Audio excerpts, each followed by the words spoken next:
Doris, Lee. See, I remember your names. It's Well a good done. That's a really start. good start, Fred. Yeah. Oh, sorry, Malcolm. I'll use my stage name. Oh, yeah. Just for a change. What do you think makes your musical collaboration work for both of you? Because it must be very difficult. You're both very strong personalities. So how do you work together? Shall I start? Well, from my point of view, I think we have probably different points of view on this. We've learned to work. I mean, obviously, we've been working together since '99, mostly in a live. 1899? Yeah, 17. it feels like it. Yeah, something like that. So we've got to know each other really well. And I think when you have strong personalities, it's about knowing what we're good at, what other people are good at, and just playing to everyone's strengths. So we don't step on each other's toes. We have very clearly defined roles. So I know what I'm supposed to be doing, and I trust Lee to do what he does. And in this case, production. I know he's going to do a good job. I know he puts the work in. So there's no real conflict. No, I agree. True. I'll go with that. But to be honest, at the beginning, when Doris asked me to do some production with our own material, I was a bit dubious because we've not worked together in that environment before. We hadn't, and I was a bit dubious about how much of the reins she was going to hold, because it's very difficult as a producer to get what you want out of music if someone holds everything so tightly. Yeah. And every turn that you try and do something, someone's jumping on you and saying, "Can't do that," or "I don't like that," or "That's not right," or "That's not what I envisaged." So instead of you being able to paint a picture of your own picture with someone else's colours, they're asking you to paint the picture that's in their head. Yeah. And that becomes really, really hard. So as soon as I'd finished the first album and realised that basically she went, "Here's the paint a picture." That made it really, really simple for me, because I'm like, "Oh, good, okay, I'll just paint a picture." And at the end of it, she was like, "Yeah, I like that, that's great." So I immediately knew that it wasn't going to be I wasn't going to be banging my head against a brick wall at all. So once I knew that was going to happen, it just makes everything so much easier. And that was the beginning of, okay, let's get, this is going to be easy. And it is. It's easy. Well, I mean, Lee's actually quite good at I would say reading my mind, but I'm a songwriter essentially, and I do come up with lots of instrumental ideas and things like that. But I like collaboration. I think the more people you can get to collaborate in something, the bigger it becomes, the more interesting it becomes, because inevitably everyone else is going to put something into it that you yourself wouldn't have thought of. So it doesn't mean it's necessarily the right thing, but you're going to have a much bigger pool of ideas. I mean, The Last Adventure, which was the album I did before I started working with Lee, it was all me. I mean, we went to a rehearsal studio, I wrote a bunch of songs, I kind of went, you do this, you do this, you do this, and I really tried to get people to put their ideas in, but it was really difficult. So I actually like the fact that Lee has got lots of his own ideas and will do things that I won't think of, because that means you've got a whole pool of different influences and ideas, which it's bound to make it better. I'm the same as that, except on the opposite side, whereas everything that I do seems to be all my ideas all the time. So I again am using other musicians, but musicians are funny. I mean, we're all musicians, but when you ask a musician to come and put their input on something, you'll be surprised on sometimes musicians don't have ideas. Yeah. You can have the best musician in the world who can play it like you wouldn't believe, but when you come in and ask him to give you some ideas about what he might be able to play to one of your songs, they just draw blank sometimes. Absolutely nothing. And you think to yourself, how can you not have that imagination inside your head, but be a musician? And basically, the way that sometimes it works is that they've learnt how to play, and they can play virtually anything, but they're copying. So when you don't copy, you're not actually thinking of anything new yourself. So being I suppose being that way inclined in your mind of wanting to express something and being able to make something, that to me is what I need to tap into to get my kicks. Because, like I say, everyone's got something to offer, and as a producer, you have to try and drag it out of people sometimes. The funny thing is that some of the musicians we've used who've never really done that before, who are amazing session players and play anything and read music and be music directors and God knows what else. When you actually get them to really dig deep and be more inventive, they're ever so proud of it afterwards. I mean, it actually, it's like a new thing that they suddenly go, oh my God, I've never done this before. Yeah, and that is a great thing. Because at that point, they're not technicians, they're artists, they're creating. Yeah. That's right. And therefore, they're being themselves rather than being what someone else tells them to be. Yeah. Well, I don't think there's much nowadays in the music industry as well. It's becoming very boxy, and I don't think there's much. There's not very many times that you can actually let out what's right deep inside you, because someone's always there telling you, no, it's got to fit in this box. You know, if you try to think outside of the box and make music that doesn't necessarily sit right, or you're asking for something in particular that's not run of the mill, then normally first of all they're shocked by it, and then obviously when they finally get it out of them what you're asking, it's something that they've probably never done before. You know, so trying to get that onto an album for me is great. Love it. So with Upside Down World, how did it start? Did you two sit down and say, right, we've got to do an album? Or did Doris, so you come, I've got these ideas for songs. Who starts the ball rolling with an album like that? I've always got ideas for songs, and they can start in all manner of ways and be any type of song imaginable. So I had quite a lot of songs at that point that I regurgitated, just sort of stuck down in rough format, and some were piano songs and some, you kind of know the album. So I kind of, with Upside Down World, it was mostly my songs, wasn't it? I'm just trying to think of a song. I think it was all. I think it was all your songs. All my songs. Yeah, they were your songs. But we had far too many, and we kind of worked on 2 albums at the same time because there was actually far too much. So we kind of just cherry picked out of what we've done and went, okay, here's a fairly balanced, well, what we see as balanced album. Balance being completely unbalanced. It's balanced in your mind, Yeah. Balanced in imbalanced our other minds, people. as in, you know, you can put a really lovely sort of Bob Dylan-y song on the album, followed by the most monstrous metal track straight afterwards. But I don't see why not, because that's what everyone listens to nowadays on their. You know, you know On shuffle. On shuffle, yeah, basically. Or even if you're on Spotify, you know, it's very rare now that you can listen to a whole album all the way through, because it's all just, I just downloaded that and I'll do this and I'm a fan of that. You know, so it's all very much of a bit of whatever. And I want that on my album. I want a reggae track followed by a prog track. I like it. You know? But that's it, because so many albums sound very samey, and Yes, they do. they've got. So that, I think that is largely why people tend to play 1 or 2. They'll pick their 2 favourite tracks and then stick them on shuffle, along with other things. So I think the natural proclivity is for people to like variety. I know I like variety. I mean, if I listen to a whole blues album, I've switched off halfway through. So you know, little things of difference is a good thing. So we've just, instead of having you needing your shuffle, we've just given you an album that's pre-shuffled. Pretty much. Ready. Yeah. It's interesting way of looking at it, actually, because the art of making an album seems to have been lost for a lot of people, because an album does hold your attention from A to Z, or side 1, side 2 in the old vinyl days. Yeah. And what you did on Upside Down World, exactly that, because you were being yourselves rather than saying we have to have an album that sticks in a box. That's it. Yeah. So do you actually demo stuff, Doris, when you start? Do you say, right, I'm at my piano coming up with ideas? Do you have a tape going or MP3? No. Well, no. I tend to come here and go, right, okay, I've got a couple of ideas, let's stick them down. I mean, sometimes I write entirely in my head.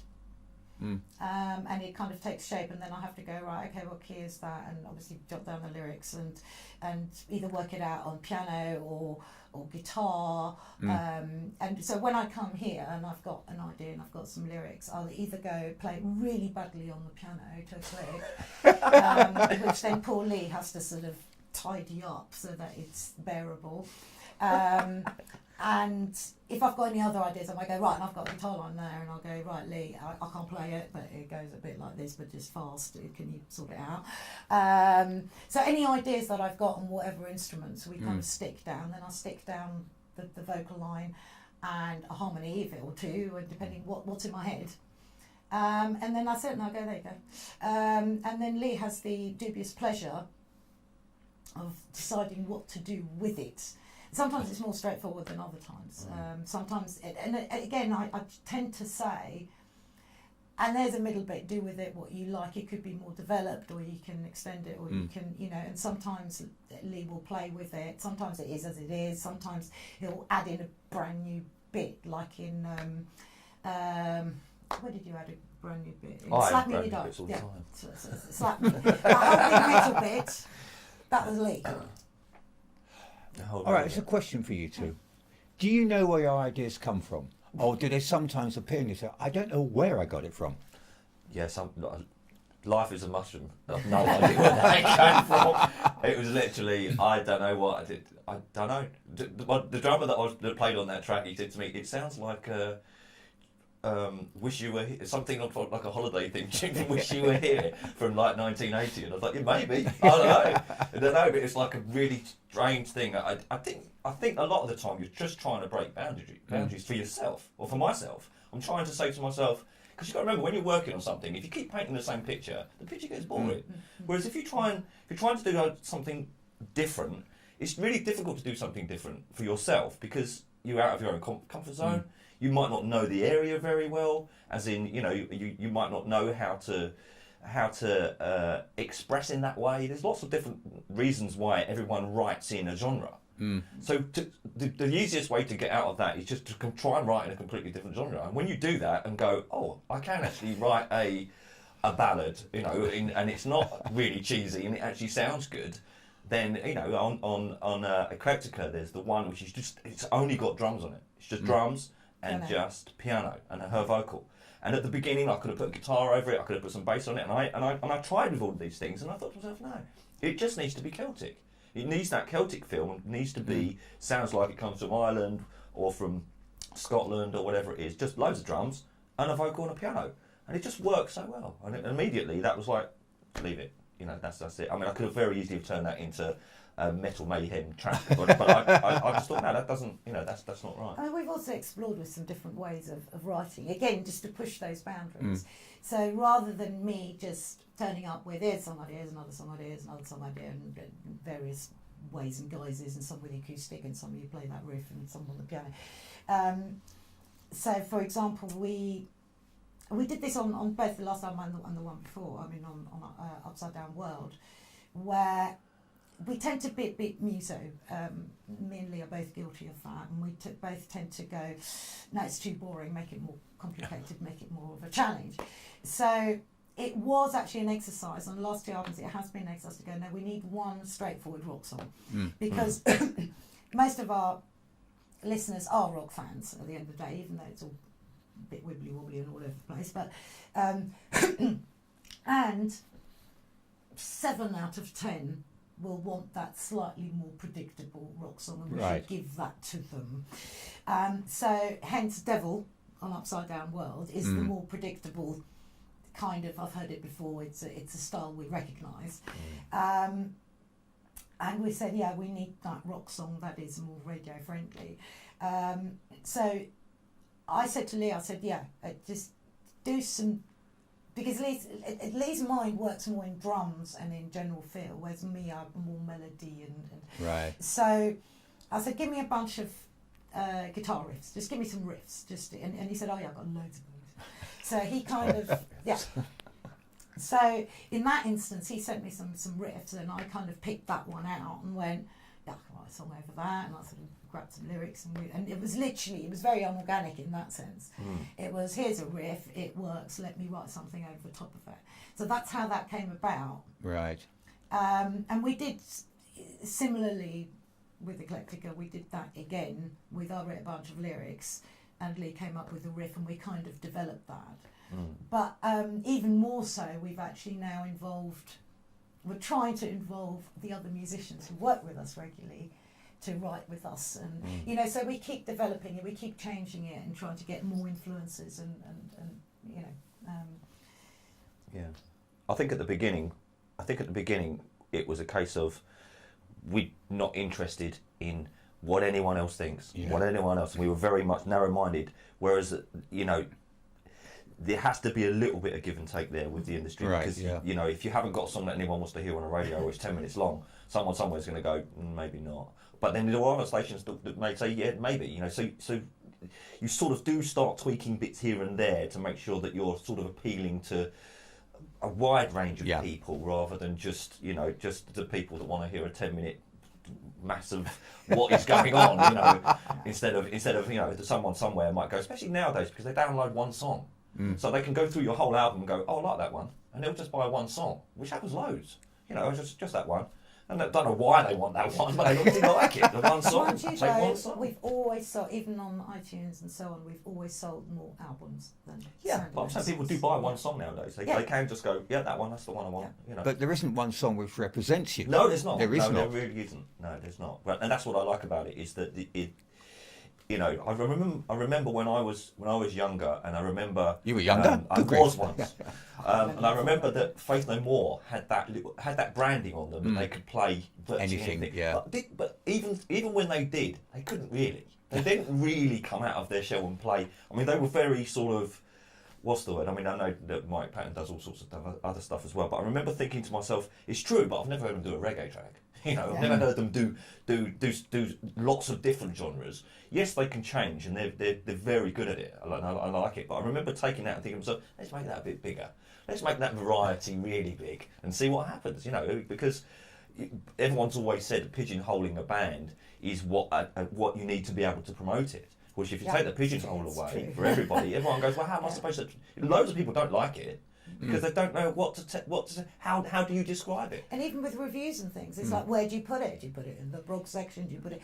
But I mean, we've had reviews in all sorts of, even in folk magazines. We have, and all sorts of odd things, because they pick on a few songs that they go, well, but it's got the whistle on it. It's got but it does make it really difficult, because some people say, I mean, a lot of rock magazines go, well, it's not heavy enough, and you just go, all right, fair enough. If that's really important. You don't really get a lot of eclectic magazines. Everything is geared towards niches. Yeah, commerciality. It is, yeah. So from a marketing point of view, it is very difficult. But then, we do sell albums, so... you have an audience that appreciate the spontaneity, the improvisation, because there's a lot of what seems to be ideas just sparking on Upside Down World, for instance. You hear a track and you think, that almost sounds like you two sat down and thought, actually, let's just go in a completely different direction with this song and just have fun with it and see what happens. Yeah, that's exactly I think that's the other thing. I think you get bands that have very specific moods. So you get bands that are generally quite depressing, or you have bands that are really manic, or you have, but to me, life is about all emotions. We all have our manic times and our happy times and our sad times and our slightly worried times, and to me, all of that. How can you not use all of those things in songwriting? Because they all exist. We all experience them. We all share them.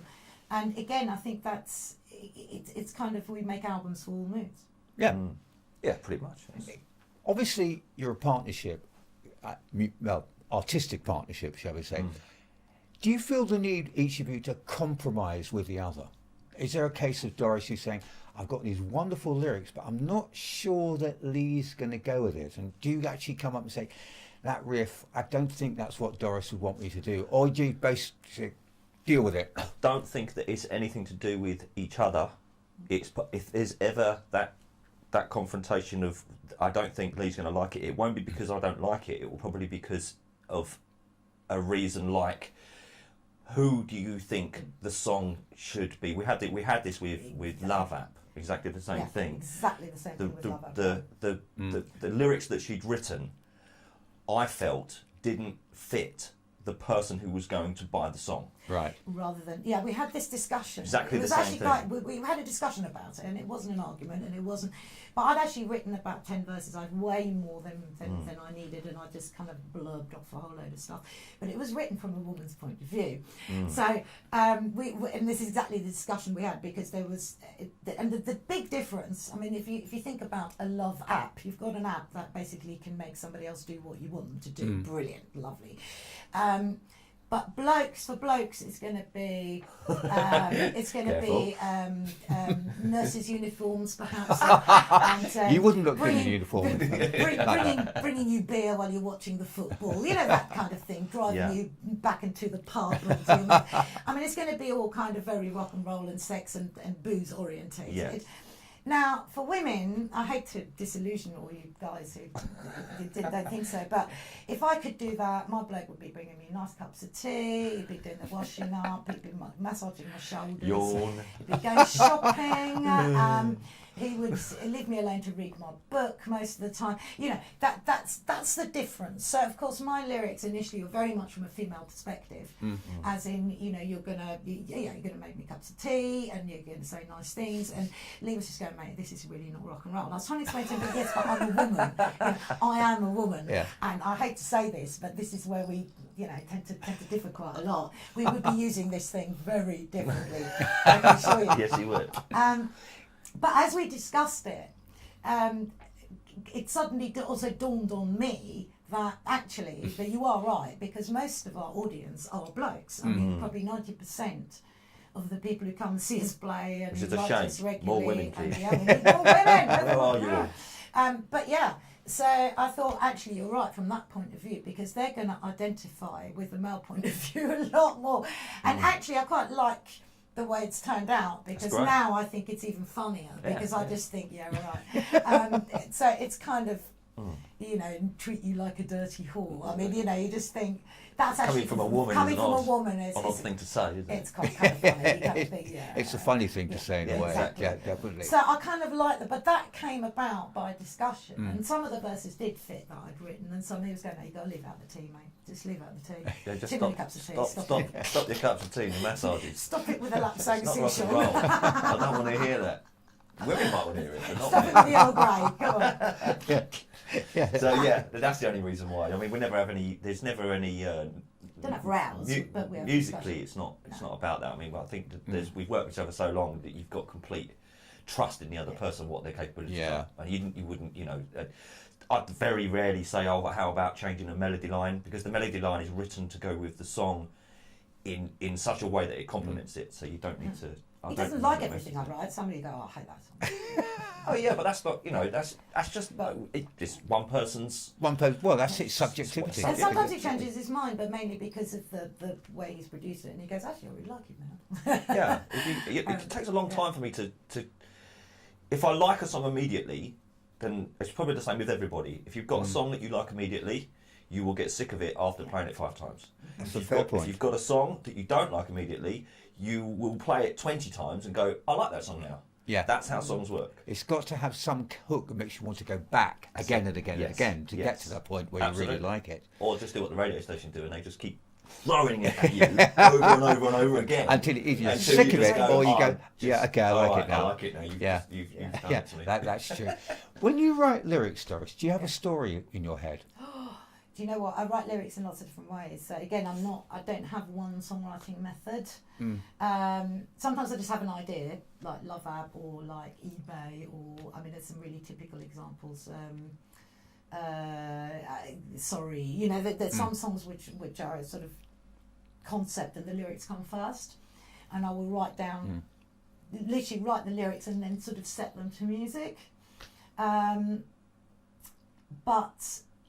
a lot of the time I've got a melody, especially things that I write on the piano. There's often quite a distinct melody line, and sometimes there's vowels that have to go in certain places.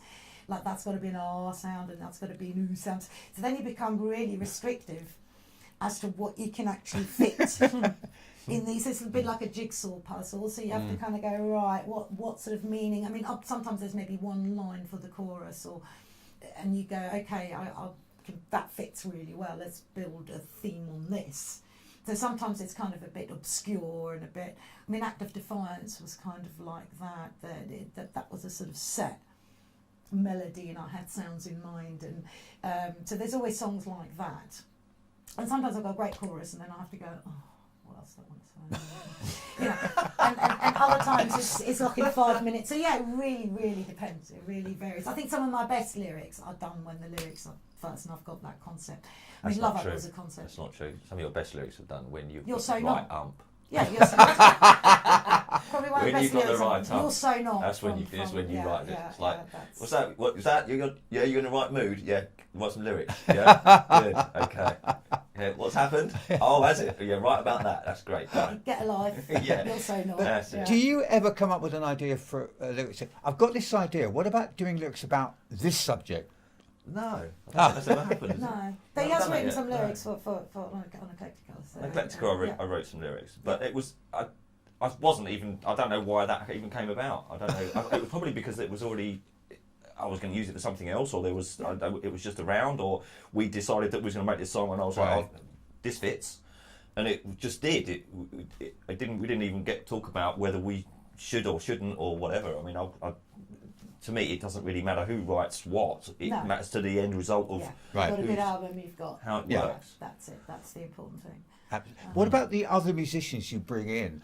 Do you actually bring them in and say, right, these are the songs and this is the way we want you to play them, but if you've got any other ideas, feel free to throw them in? I don't like doing that because it tends to always come out as you. So you end up with your album again. It's the Lee Dunham production again, where everything was in a box like me, and so I try not to do that. It's really hard not to do it because you know how you want it to sound, Yeah. and you know your ears are tuned to certain things that you want to hear. And when someone else comes along and says, I would like to play this over the top of it, you might not like it, but that just because you don't like it doesn't mean to say that lots of other people won't like it. So you have to be sort of open-minded with it. But at the beginning, when Doris will come along, she'll give me the piano part and the vocal part that she's just worked on, and I'll just have that as a skeleton outline. Then the first thing that I work on is drums. So I can, because I'm a guitarist, I can quickly put a piece of guitar down, maybe the chords, just to keep a drummer so that he knows what he's doing.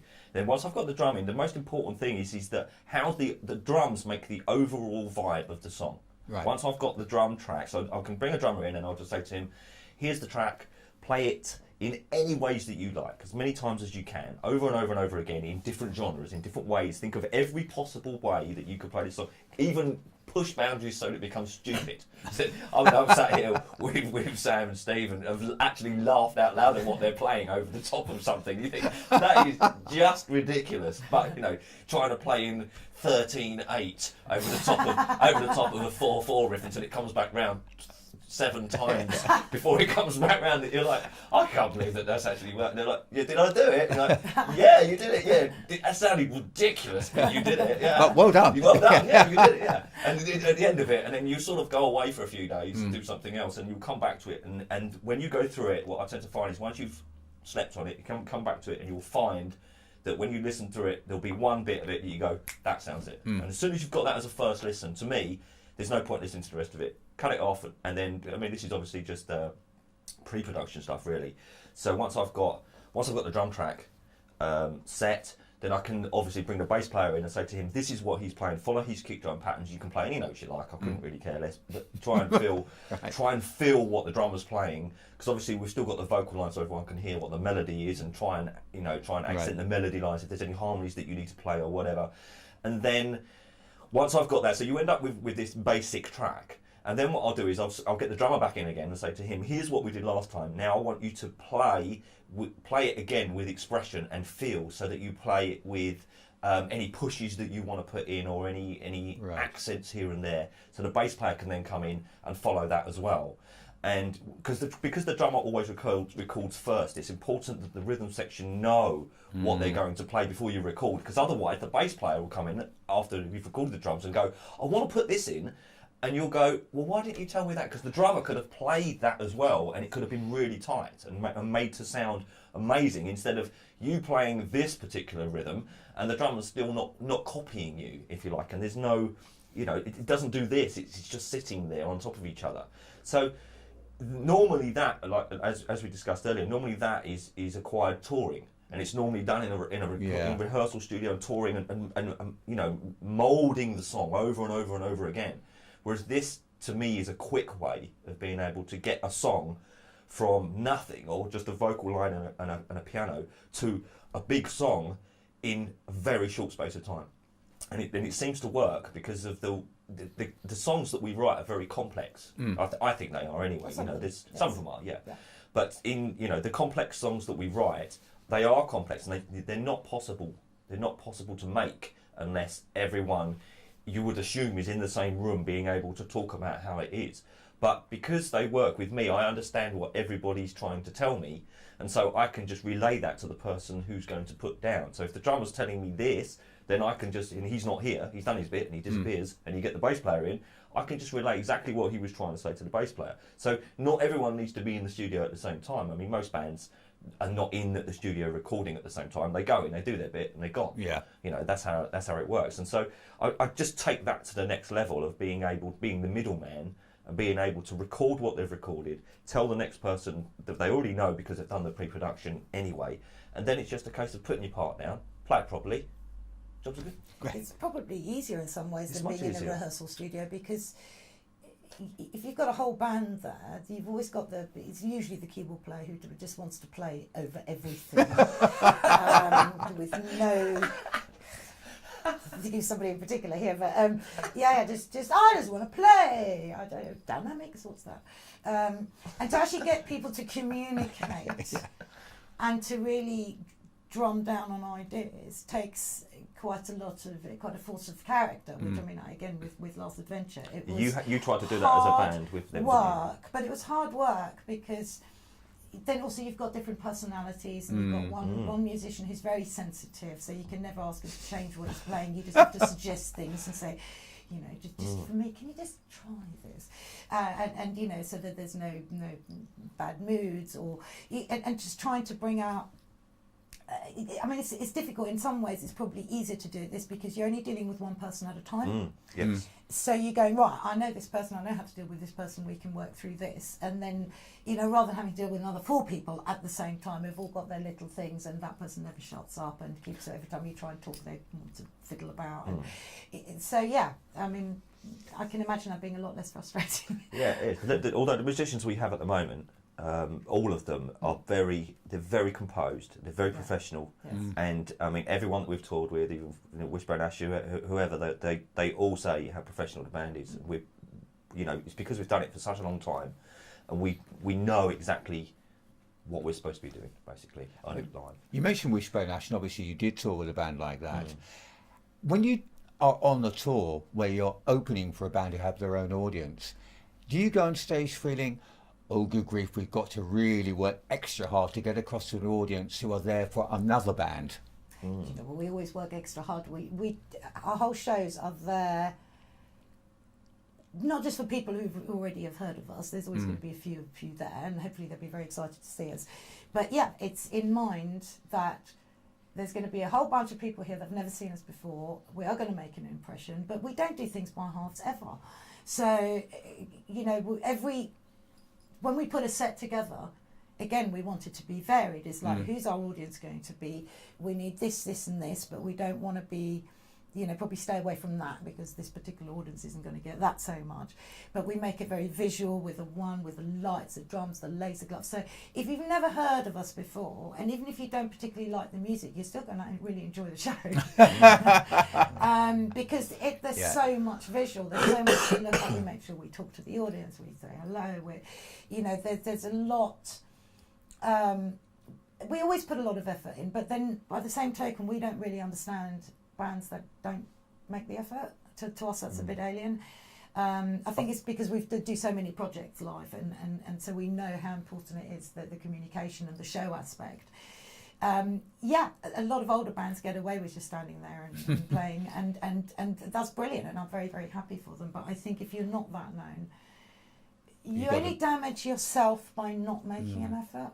I think our biggest critics are ourselves. I mean, to be fair, I mean, when I walk on stage, I'm not worried about making a mistake for the audience. I'm worried about making a mistake for the people that were standing on stage for me.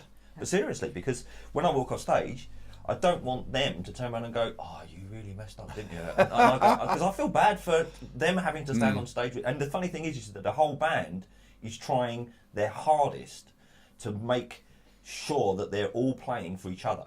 And it's like a group of people on stage. I mean, I realise that the audience are all there, but my peripheral ears are listening to everything that's going on around me on stage of the people that I'm playing with. I couldn't really care less what they were doing, sorry. But I'm trying really hard to make sure that they're... And sometimes that means that you are just standing still and not even moving. which unfortunately comes across as quite boring. So you're also trying to think to yourself, I should probably be jumping around at this bit because it's quite good, but I might mess up. You know, it's very difficult. Yeah, The whole stage it's thing's demanding. the live thing for me. It's always been very. Not difficult, but just so Demanding. much going It's on. demanding. Demanding, yeah. it is. But it's so much more fun I because love of it. it. It's great. It's really it's kick, yeah, demanding, you but wouldn't it's believe. incredibly It's great. rewarding because we do have to make that much more of an effort with everything about it. You know, the other things that we do are kind of, oh, here we go again, write your shopping list while you're doing it. And this is something that actually takes our musical skills, which is brilliant. Do you actually ever walk on the stage and one song and think, I know this is going to be great, or I don't think this is going to work, or are you so much in the moment it doesn't occur to you? I think we make things work. I mean, when you know, like with the Wishbone Ash support, you kind of know what their audience is going to be. And yes, some of them we're going to be a bit too in your face at times, definitely. But because the set is so varied, it's not like it's a constant thing. And we do tend to win them over because there's usually something there for everyone. And because we put on a show, I mean, people are pretty riveted. People don't walk out when we're playing. No, they really don't. They stand there and go, There's a lot "Oh to my watch. God, what is this?" You know, and they love the laser gloves, and they love the clothes, and they love the chat, and hopefully they will love the music as well, or at least some of it. We certainly do well when it comes to merchandise sales, so that would suggest that people like it. Here's a little story. So we went to a rehearsal room to Rehearse? rehearse up. Oh, I yeah, see. to rehearse that up occasionally. upside down. Well, we don't do that very often. We went to a rehearsal room to rehearse and this new song. So we was going to put it into the Upside Down World Tour, and Lincoln came down with a stomach bug. Okay, so he didn't turn up. So we all were in the rehearsal room with the sound man as well, so that he could get the sound right for the song. And we went through the song without a bass player, okay, which was actually particularly bad, okay. So I came out of there thinking to myself, I don't think we should do that song, okay. So not only we only played it once at the rehearsal, but we went all the way through the tour until the last date of the tour. And we got to the last date of the tour, and Doris said, I'd like to play that song. Can we play the song? And I was like, no. And the other band members went, that's fine. And I was like, no, I don't think we should play the song. But we had a longer set, we had more time, and it was like, So come on. I was like, seriously? So we'd never played it. When we did play it once, it was awful, and the bass player wasn't there. And you want to play it, and it was a really hard song, and I think it was probably about 8 minutes long. Is it 7 minutes? No, it's about 6 minutes long. Okay, either way. Yeah. So anyway. Quite froggy, demanding. She says, "Yeah, okay, we're going to do it." I was like, "Okay, we're going to do it." I'm thinking to myself, "This is going to go bad." But obviously, you can't walk on stage, as you just said, thinking to yourself, "This is going to be bad." You've got to have some confidence, and you did did do a say, get out I know clause. you I did. said we've never actually played this song all together. You did say that. So anything can happen here. So I gave you that little glimmer of excuse. Yeah. But we played it, and it was just brilliant. At the end of it, I was like, wow, how did that happen? Yeah. That was amazing. That's all right. It was good, yeah. Do you allow room for spontaneity in a live show? But by that I mean that if you decide, I want to actually just take off and do a different type of guitar solo for this song, or one of the other band members suddenly goes, bang, I want to try something different on stage with a song. Do you go with it? Or is it so much, right, we've rehearsed it this way, this is the way it's going to be? Yeah, that one. Most of That it, one. but that's because of the songs themselves. That's because there is so much detail. In the progressive aspects and the instrument changes and so on. It's not that we can't. I mean, everyone can have a jam. We can all have a jam. We can all, if you play a bit of funk, or blues or anything like that, we can all do that. But you know what? It gets boring real fast. So this is more interesting for an audience. We think. I think a lot of time we don't have enough time. That's the trouble. When you're a support band, you get 40 minutes. 40 minits at the most, and you're trying to cram in there as much as you can. Let alone someone else going, by the way, I'm just going to play Johnny Be Good. It's like, no, you're not, because that's taking up 3 minutes of stuff I could be hearing. Before we got this particular band that we've had for the last couple of years together and did these bigger shows, we did a lot of acoustic gigs, and that was completely ad hoc. I mean, completely, because it'd be like, who's available, who's free, So we've done everything from acoustic gigs, just the two of us. Right. with a couple of guitars and whistle occasionally, and even me trying some piano, and to having a string section, to having a drummer or not a drummer. It's literally what musicians are available. Can you make it to the Hertford Festival? Brilliant. And we literally turn up. And so we've done so many different versions and arrangements of certain songs. Yeah. Where I'm playing on piano one day, and then I'm doing the whistle part, and then the guitar, and that is very ad hoc. And if there's a solo, then it's like, oh yeah, just solo over the top. So however long, that's fine. But it's a different thing, and you pick different tracks. Yeah. You have to have different arrangements. So we've kind of gone for eBay, and things like that are much simpler songs that work Mold acoustically. a bit, yeah, Yeah. valuable, yeah. But now you've got a band, you've been